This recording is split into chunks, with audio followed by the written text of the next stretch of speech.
Hi, I'm Quinn, the testing mom.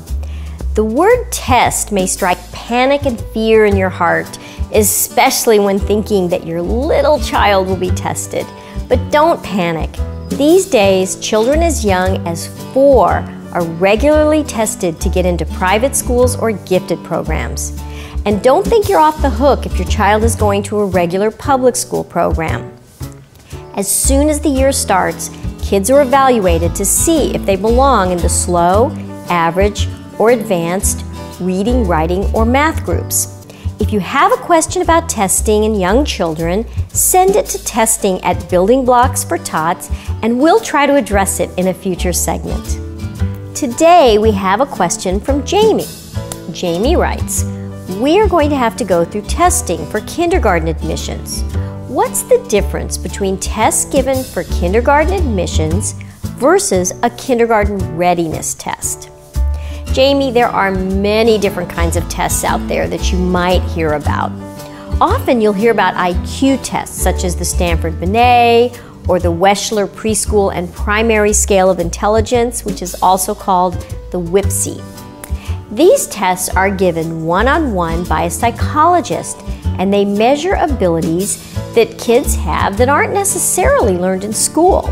Abilities like language, knowledge, memory, spatial reasoning, fine motor skills, and thinking.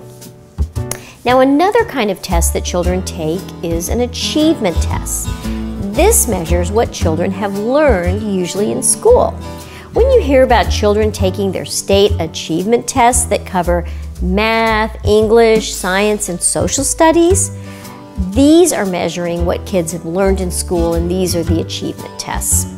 Now, a kindergarten readiness test measures what children have learned either at home or in preschool, and it covers things like reading, math, and print abilities, so it's a kind of achievement test. There's another type of test that children are often given to qualify for gifted and talented programs. These are called readiness tests, and they are a cross between an intelligence test and an achievement test. A tester who doesn't have to be a psychologist administers these. Often they're given to children in groups.